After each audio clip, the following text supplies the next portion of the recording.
The Amazon rainforest in Brazil. It's one of the last great wilderness areas, home to the largest variety of insects, birds, and mammals in the world.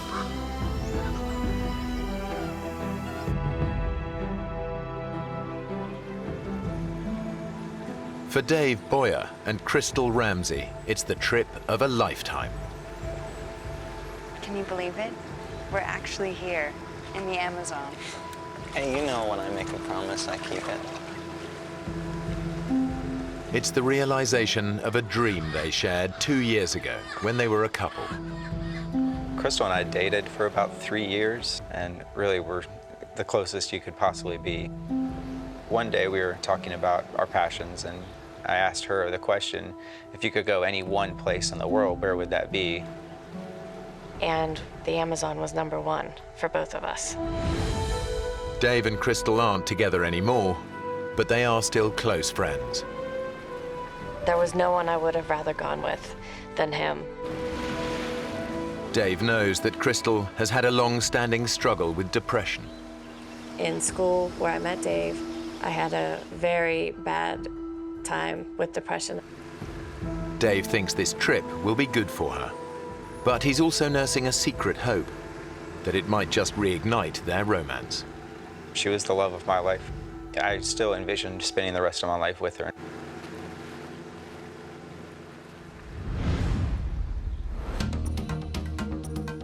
They've traveled almost 200 miles south from the Brazilian city of Manaus to one of the Amazon's remotest backwaters.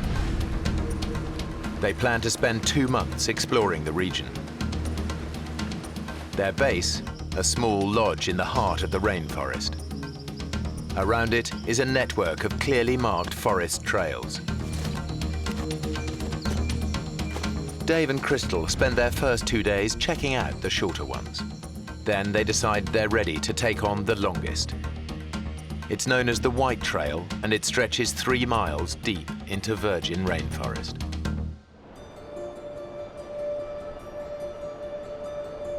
Dave and Crystal set off in the morning with enough water for a 3-hour hike. We left just before 10 o'clock and expected to be back in time for a late lunch. They've spent 2 years reading up on the rainforest, but nothing prepares them for the real thing. As soon as we went in, we started to see more than we had ever seen before, such as bats and different kind of bugs than we had ever seen, and it was a fantastic morning. I was really excited. Dave, look. We had tunnel vision. We were focused on one thing, and that was exploring and seeing the rainforest. We were oblivious to any dangers that were involved.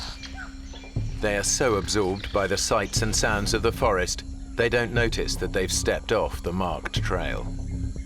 Our awareness was elsewhere. It was on the trees, on the animals, on the sounds.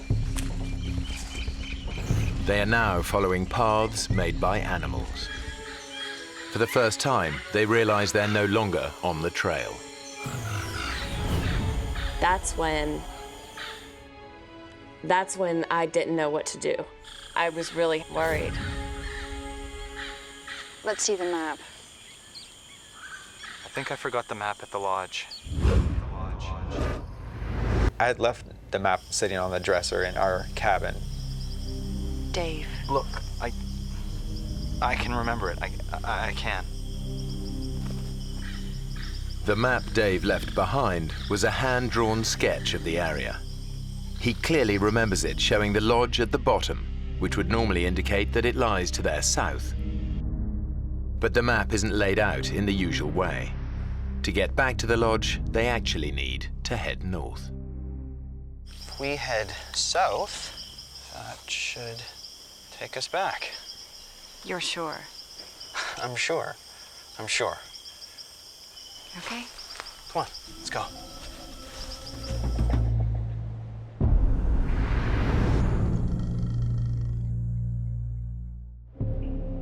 The Amazon at night is a terrifying place to be.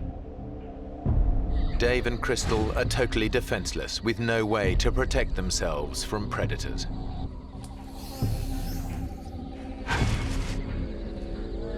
49 bottles of beer on the wall. We weren't going to try to sleep at all. We were going to stay up, and that way if something stumbled upon us, we would be ready. 49 bottles of beer. Take one.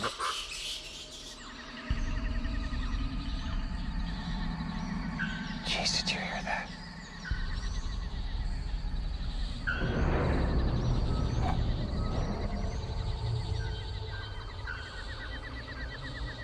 Chris, there's something out there.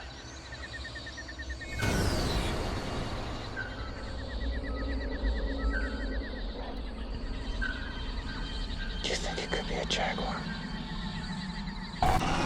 The Amazonian jaguar stalks its prey under the cover of darkness. It can kill with a single crushing bite to the head.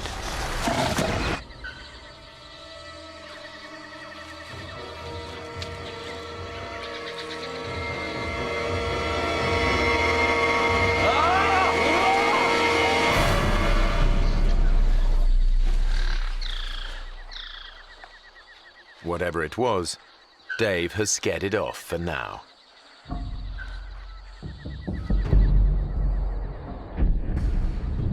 They spend a sleepless night, alert to every tiny sound.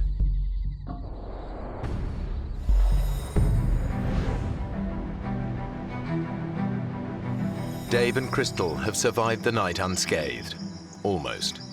I'm covered in mosquito bites. Be grateful that's all that bit you. Very funny. So, what's the plan? Well, Dave needs to get them back to the lodge fast. Crystal's on medication for her depression, and he knows she doesn't have her drugs with her.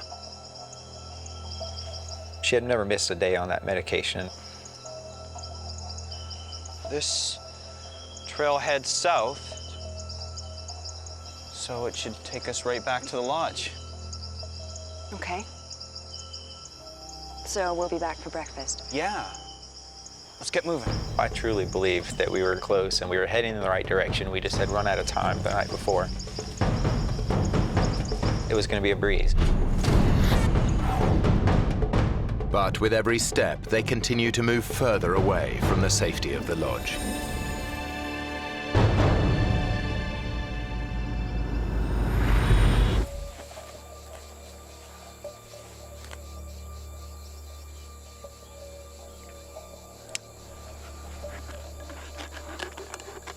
Give me that.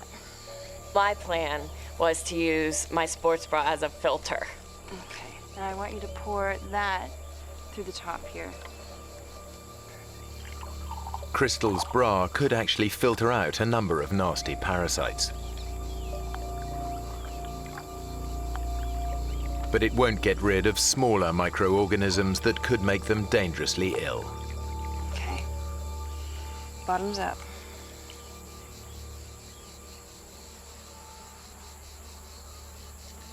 I don't know about this. We don't have a choice. Well, cheers.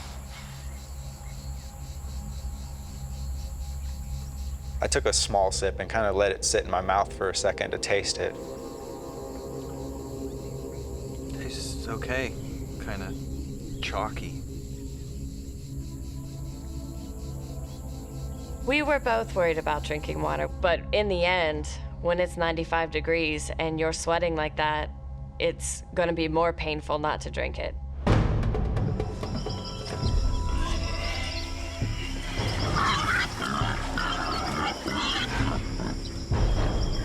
What is it? I don't know. Jaguar? No, there's more than one.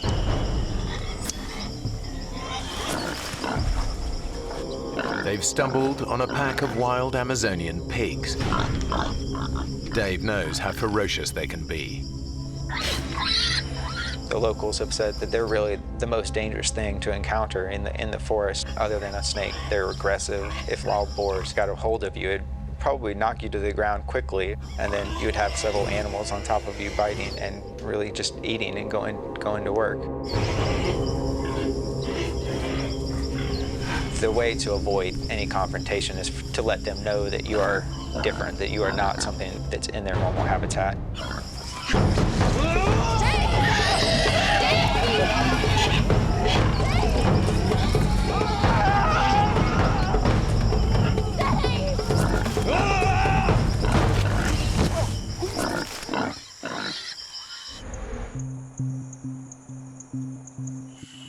Their encounter with the pigs leaves them jumpy and exhausted. Crystal's feet are badly blistered, and she's been without her antidepressants for 3 days now. Her depression could return at any time. I can't go on much further, Dave. I'm tired. And my foot. We'll get out of this ravine and we can make camp. I thought that it would be nice, it might even be comforting if we had some type of shelter. So we came up with the idea of making a teepee.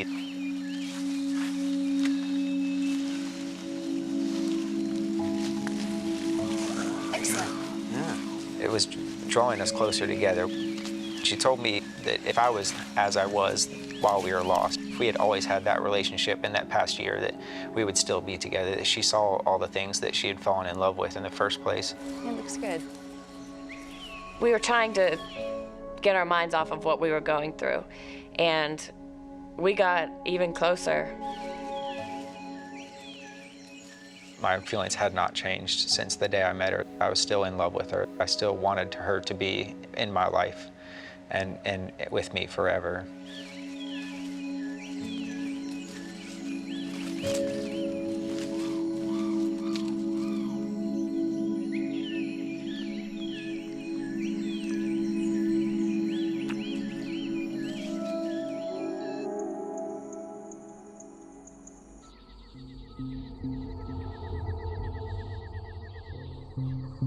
Night falls, and with it comes the nocturnal predator their shelter can't protect them from. Mosquitoes. Thousands of them. The worst of it was the sounds. It's just this loud buzzing throughout the night, and you feel like they're everywhere. They would give me mosquito bites on my eyelids if I had my eyes closed, or on my forehead that were just driving me insane. Sleep was increasingly becoming more and more of an issue, and I knew that eventually I'm gonna have to have sleep. I can't go multiple days without sleep. It's gonna drive me insane. In a bid to escape the mosquito onslaught, they come up with a bizarre plan.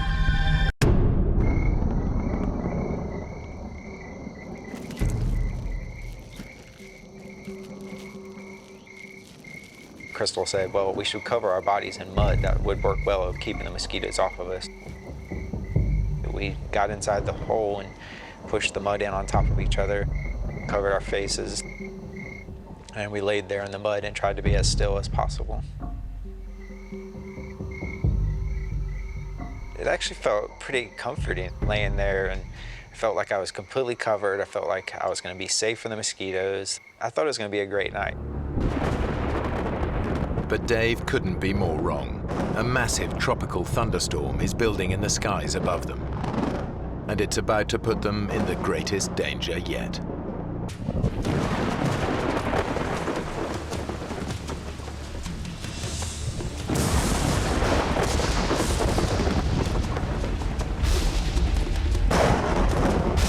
Within a few minutes, we were forced out of our hole. We would have drowned there. They've never experienced anything like it.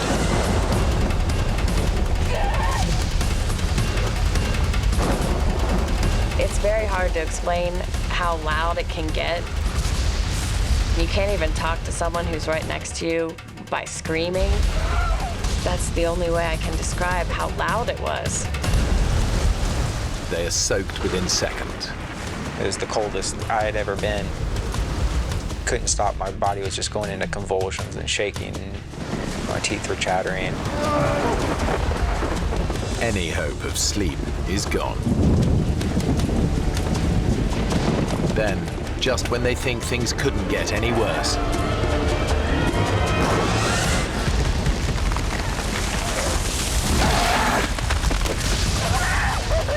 lightning brings down a huge tree dangerously close to them. If it had landed on us, we surely would have died in that.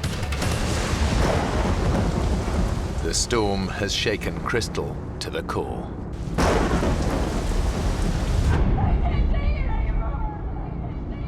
There's never been a worse night in my life than that night.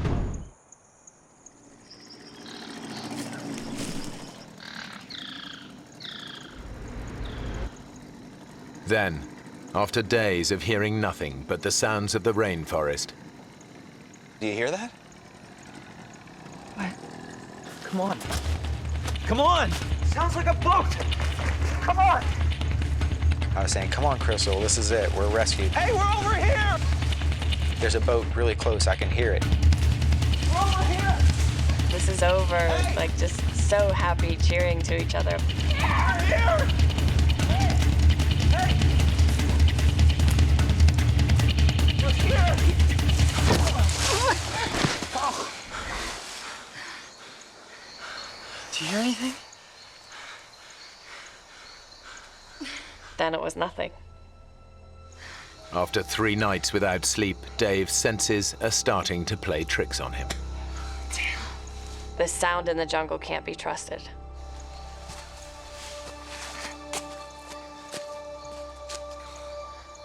We thought that we were rescued. To have that taken away from us and our hopes just ripped from our hearts, it just killed us.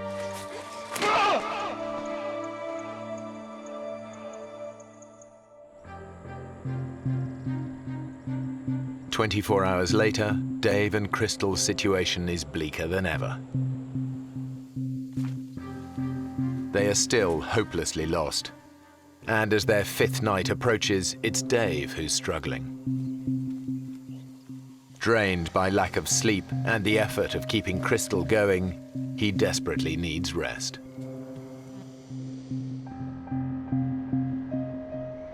Dave was exhausted.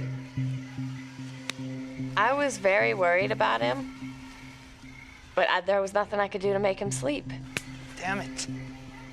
There was no way I could help him.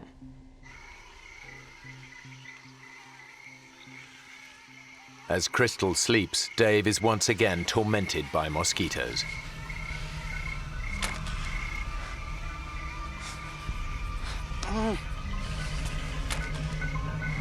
I could not get a grip. I could not get control of what I really needed, and that was to get to sleep. In his totally exhausted state, the insects soon become an obsession. The only way to get me through that night was to find a way to keep moving, keep myself occupied. I would go through this pattern of swatting the mosquitoes on my arm, swatting them on my back and my neck, and I'd start counting these cycles. I became obsessed with time.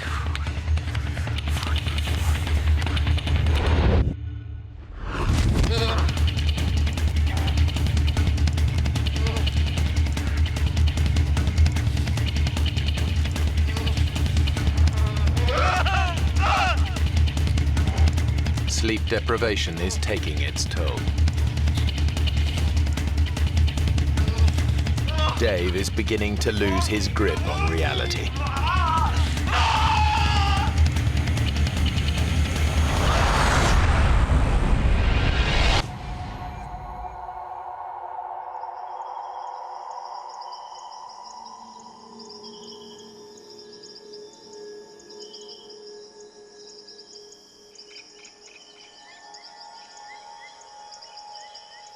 I felt like I had lost this battle between me and the mosquitoes, between me and the night, between me and any sleep that I might get. For the first time, Dave thinks they might not make it out of the Amazon alive.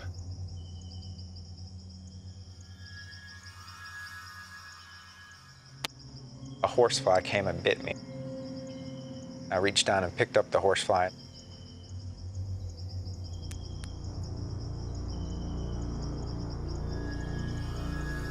I started to pull off each of its legs. I was just fascinated by it.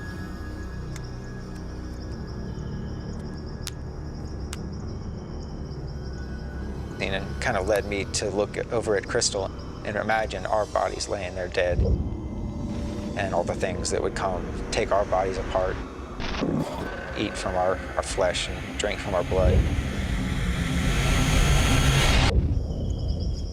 If we were going to die out there, I wanted to have some record of what we went through. So as Crystal was laying there in the sand, I wrote in the sand next to her, 6th day lost.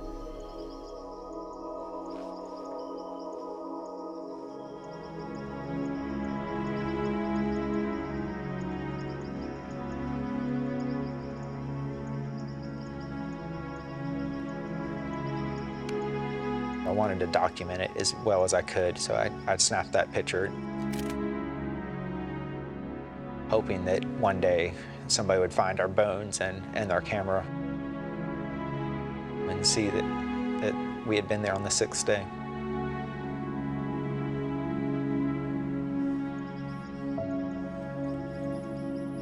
That's when I started to think personally about my life. I did not have a close relationship with my family. I had never told my mother that I loved her. I had never told my family how much they meant to me. It was killing me, and I wasn't going to have that opportunity if I died out there.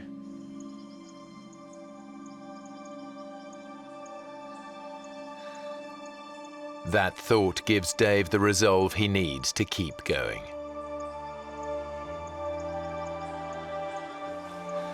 Come on. Wake up, it's time. I don't want to leave. I don't want to move. I don't either, but we have to. My feet were deteriorating unbelievably, and the pain was unbearable. It felt like 10 wasps were biting me at the same time. If we stay here, we die. It's as simple as that. Crystal finds the strength to give it one more try. Okay. Stand on it.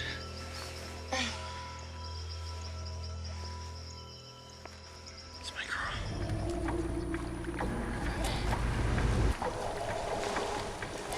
As we were going through the flooded forest, we kept telling each other, don't talk about any hopes. Just go, and go as fast as you can.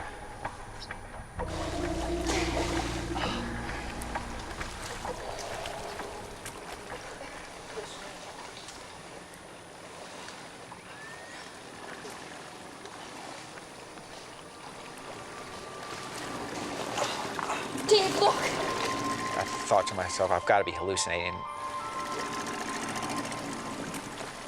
I said, David, am I really seeing that? You know, is that really real?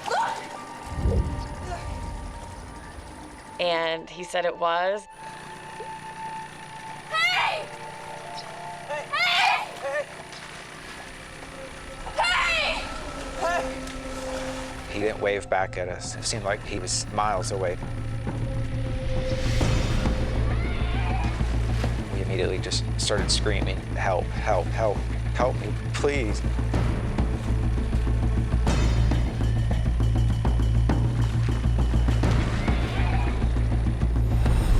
Here! We're here! Help! And he didn't respond. Help!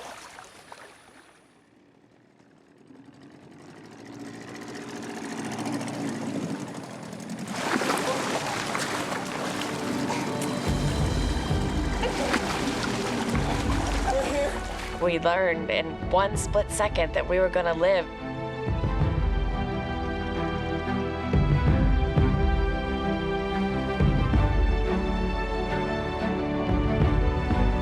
I was screaming and crying and just definitely the best moment I've ever had in my life. The sun's setting, the whole sky is bright pink.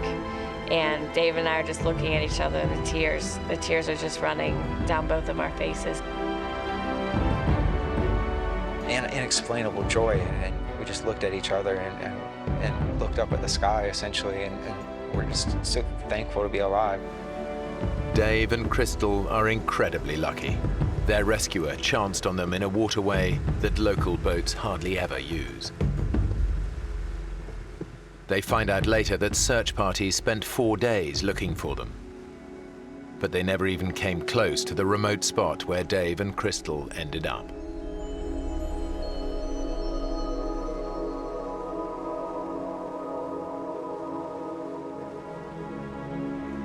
When we got out, we talked about, all the times that we had in the jungle and how we talked about getting married, but when we were finally saved and getting better, we realized that that isn't the thing that we're gonna do at this time. In the forest, we kind of had said, if we get out of this, we're gonna live the rest of our lives together. And when the reality of being out was there, she did not feel that way. That was not what she wanted. And that was a bit of a disappointment to me. And that continued to be a disappointment for quite some time.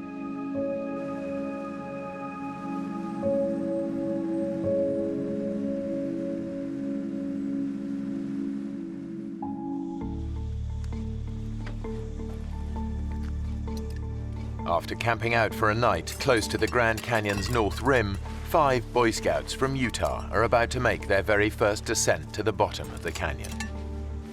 3 of the boys are close friends. Is that bacon? Yeah. 15-year-old Mark Coons has been a scout for 4 years. Could have done with some of that this morning. I was saving it for big breakfast tomorrow. Scouting was really a big thing for me. I'm an Eagle Scout, which is the highest rank in the Boy Scouting program, and so it's meant a lot in my life. Mark is friends with Jordan Weiniger, who goes to the same high school in Bountiful, Utah.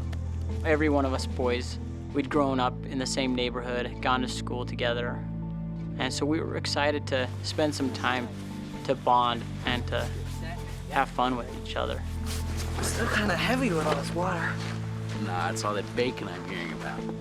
First rule of hiking, always be nice to the guy carrying the breakfast. It's a good point, Mark. Maybe I should take that back. Dream on.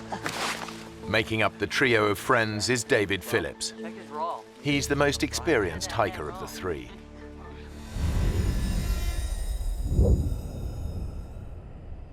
It's June, and the day is shaping up to be blisteringly hot. The leaders are following the first rule of Grand Canyon hiking. Take water and plenty of it. Okay, boys, don't leave anything behind. It's a real deal today. We're going over the rim. Guy Davis is the Scouts' leader.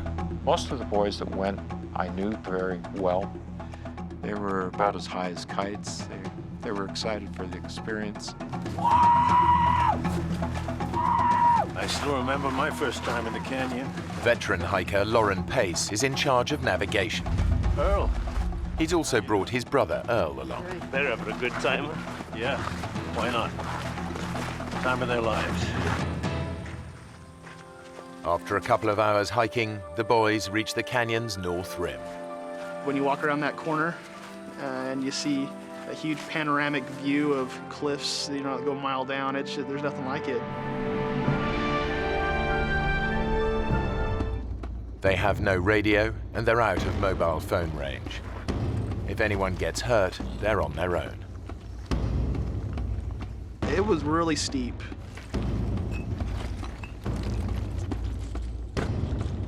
As the most experienced hiker, David takes it in his stride. Pack's off, guys. Mark is a little more cautious. You'd have to climb down a big rock and hand packs down to other people. I got it.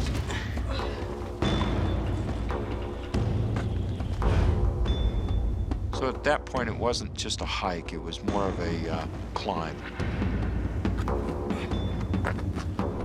A section of loose shale makes the going even tougher. If you did put your foot wrong or something, you definitely could take a nasty fall, maybe not stop until you go all the way down to the bottom of the Grand Canyon. After an hour of hot and exhausting scrambling, even Scout leader Guy is struggling.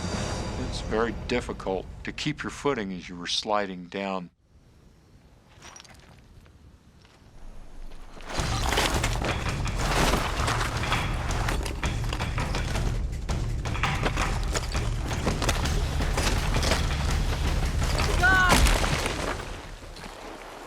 okay?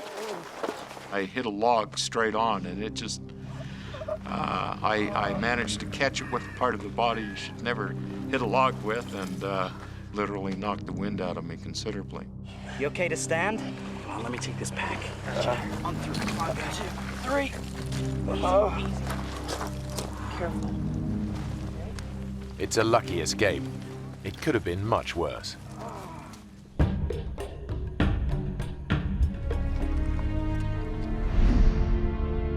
In fact, they're still a tough day's hike from the river, and their water is almost gone. We begin to say, gee whiz, am I going to be able to make it down to the river tomorrow? Have I got enough water?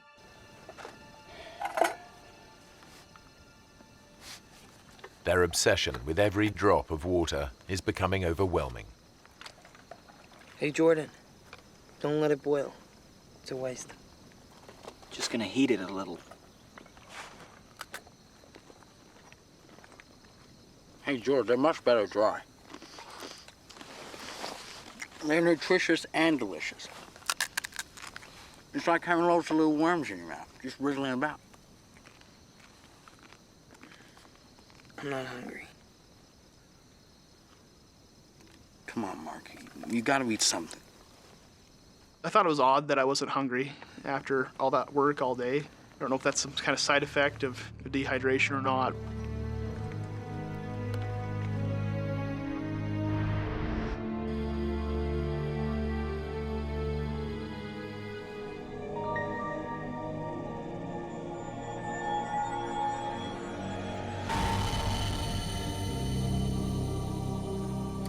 But by the time the exhausted group is ready to go, the day is already blisteringly hot.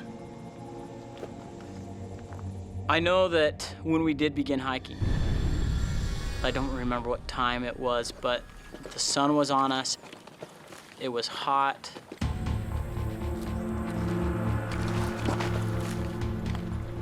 We could feel our bodies were dehydrating. We could feel the heat. They're sweating up to 4 pints of water an hour and dehydrating fast. They face exhaustion, hallucinations, and as their blood pressure drops, collapse.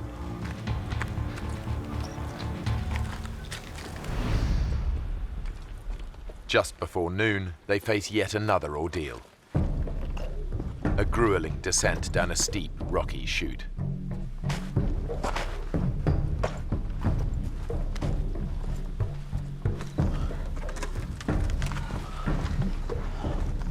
The few hours the boys hoped it would take to reach the river have long passed, and they're not even close. And now, the water situation is critical.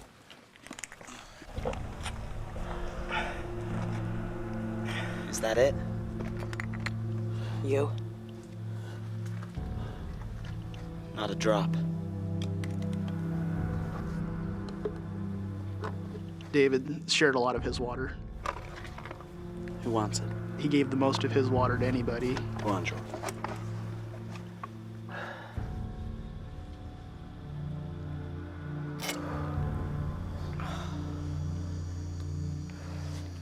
Thanks.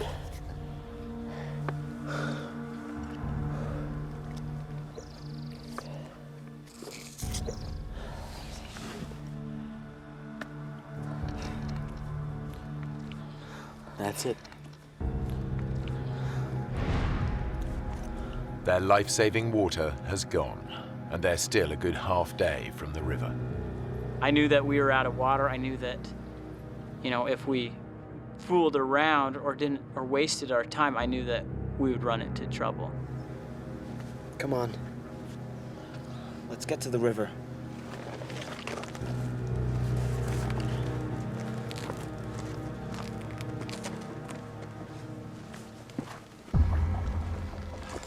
Guy is struggling most in the unrelenting heat.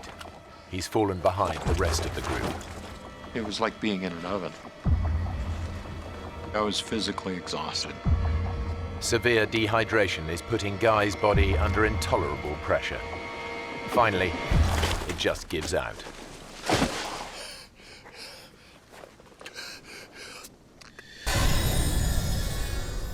if you take a deep breath, you know, that sensation that you have where you can feel the oxygen going through your body. I couldn't do that. The best I could do was reach a shallow breath, basically.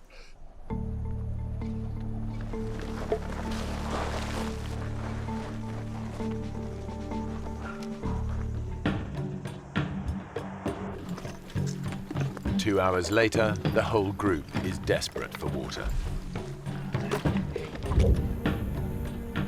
Anybody got any water left? No, I'm out. Then Lauren remembers something that might just save their lives. Hey, wait a minute. Wait a minute. There's a creek runs up there. Half a mile along the ridge. There was water in that creek last June. I'll go. Give me some cans. See trees along the creek bank, okay? In these conditions, the extra hour of hiking puts a huge strain on David's dehydrated body. But if he finds water, it'll be worth it.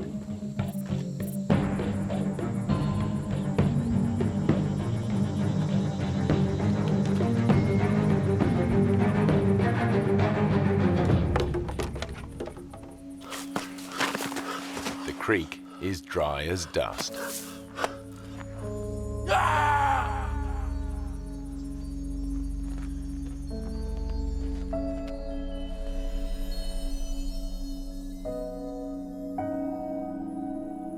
Hey, Mark. Mark, wake up. Wake up. There was nothing there. Just an empty riverbed. It was very difficult. We had no idea where water was, how we were going to get there, when we'd get there, or how much longer we'd last.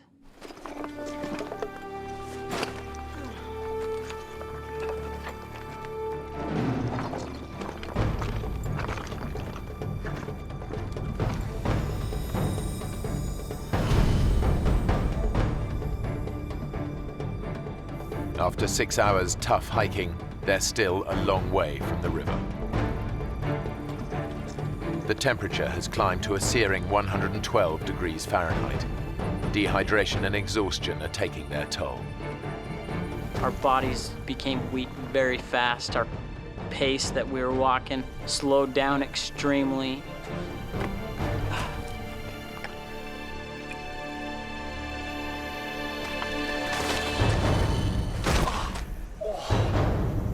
For 71-year-old Lauren Pace, enough is enough. Lauren, you okay? Don't fuss. I'm okay. I'm okay. Listen, guys. The sun is a killer. There's some shade here. We should wait till it's dark.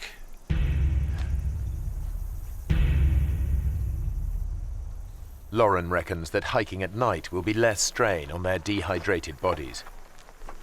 But the boys think that if they stay here, it could be the last thing they ever do. There's no easy answer. There was a feeling among the boys that if we stayed there, that we would die, and it was urgent, not something that we could just sit around and wait for. It's hours till sunset. We stay here till night, we're all dead. Well, Lauren knows where to go. Right, so he can tell us where to go. Come on. You want to just sit here, or do you want to do something?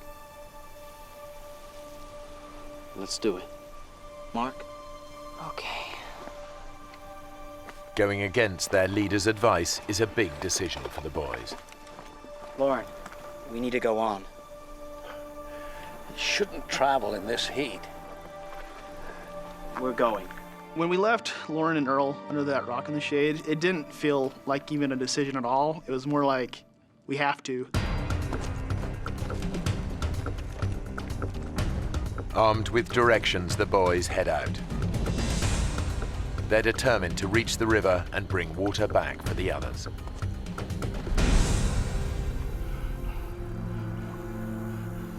Back up the canyon, Guy is deteriorating. His fluid levels are so low that his body has cut off the supply to his sweat glands. Back up the canyon, Scout leader Guy is also losing hope. Out of sheer desperation, he comes up with a plan to make himself visible to any passing planes.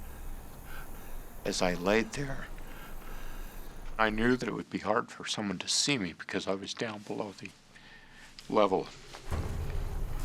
I took out a emergency blanket.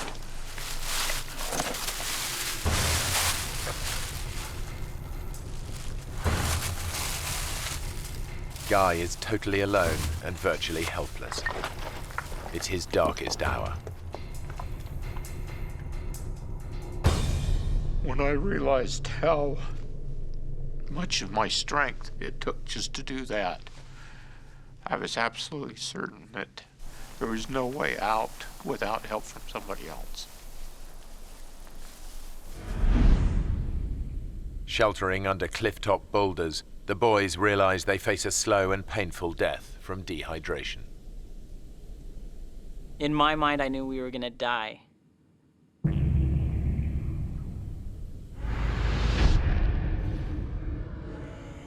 You're weak, your body hurts and aches, you have headaches.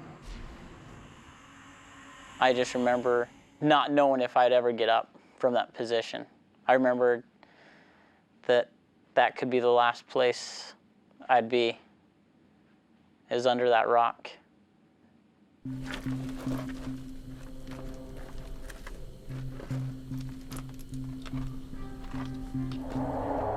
The boys start to drift in and out of consciousness. I had a dream of myself in a coffin. You know, my family walked by, but my littlest brother just broke down in tears, covered his eyes.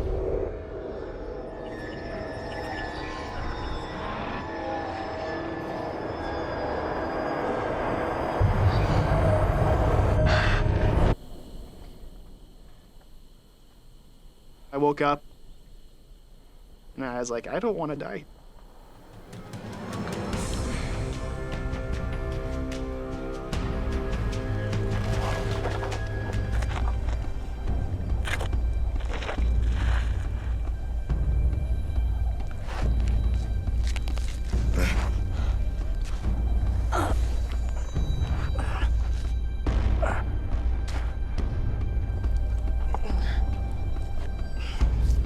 Even for experienced climbers, this would be a dangerous descent. But Mark has no ropes and has never rock climbed in his life.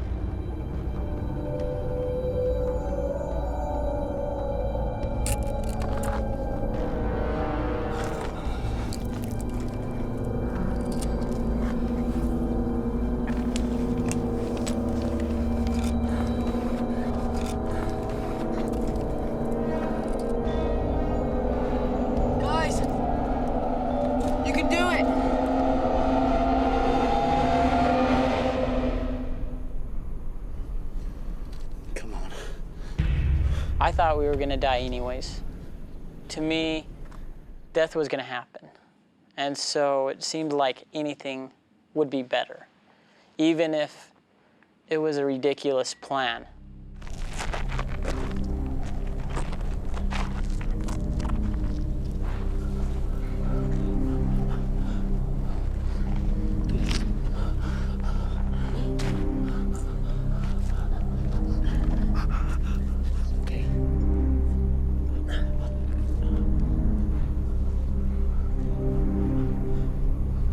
Hey, Dave. How are we gonna get back up this? To the others.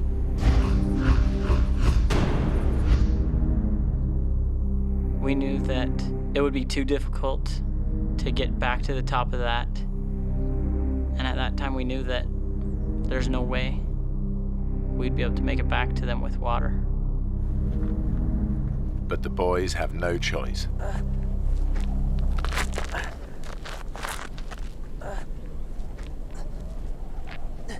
We climbed down that cliff, which was very frightening to me, because I knew that if any of us fell, we would die.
can hear it! The river!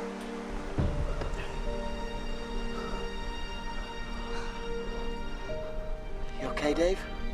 My eyes are going funny.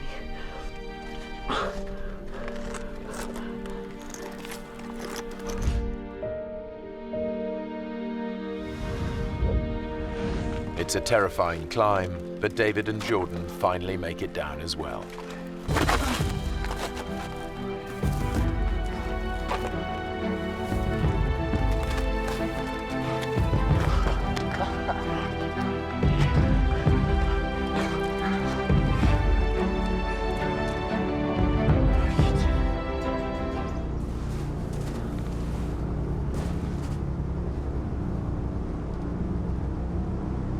David was leaning against a tree, and I was like, hey, we're almost there, guys. And at that point, David collapsed. David? Dave? You okay? Me and Mark went over to him. Dave. And I remember seeing Dave's eyes roll back in his head, and his breathing is really jumpy. Yes.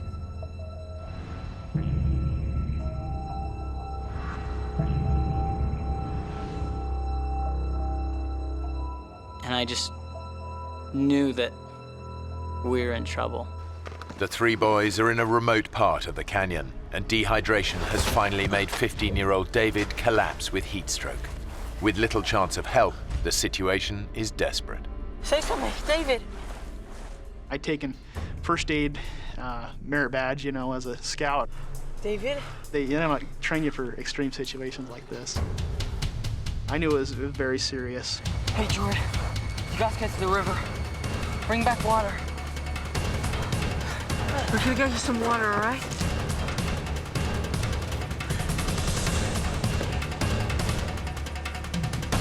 And as I went around the first corner, I could see the water, and it was about 100 yards away.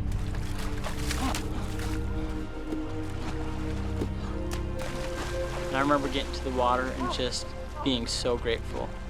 I just knew I needed a drink. I wanted it so bad. And so I took a drink out of the water, but I knew that there was a higher priority, that Dave needed the water.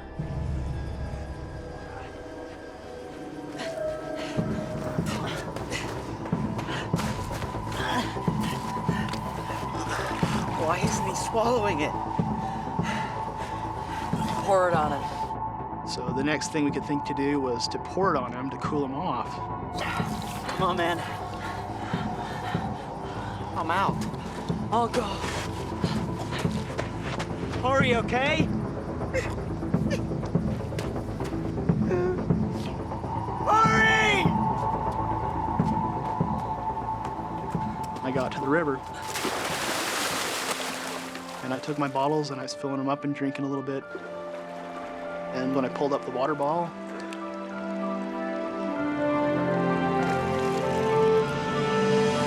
I could not believe it. I saw two big yellow rafts coming around the corner. Hey! Hey, help me get out! Hey! My friend is dying! Help me! The next thing I knew is I heard Mark yelling help from the distance, and I was just hoping for something.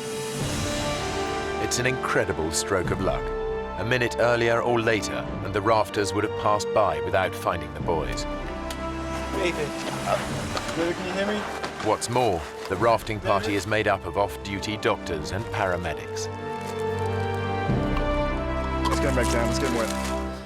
That was such a great relief to me to know that there's somebody here that knows how to take care of Dave. Mayday, mayday. David is in good hands, but with night falling, there's no chance of a helicopter rescue before dawn.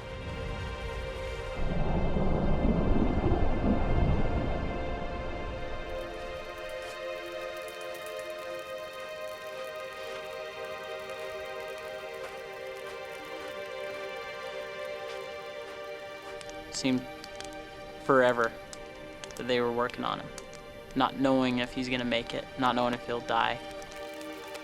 He's still hypothermic.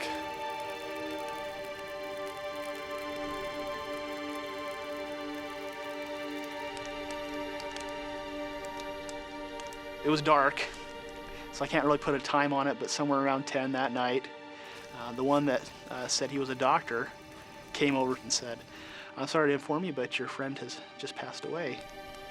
Sorry.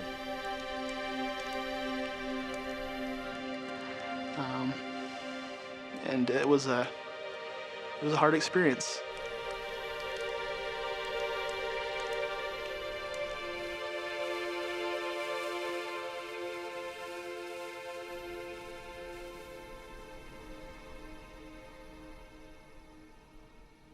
I think it really tore apart our hearts, knowing that our friend was gone.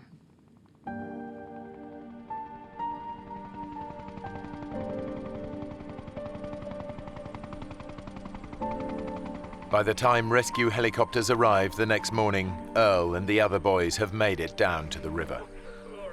Thanks to his emergency blanket, Guy was quickly located, while Lauren was finally found wandering alone in the canyon.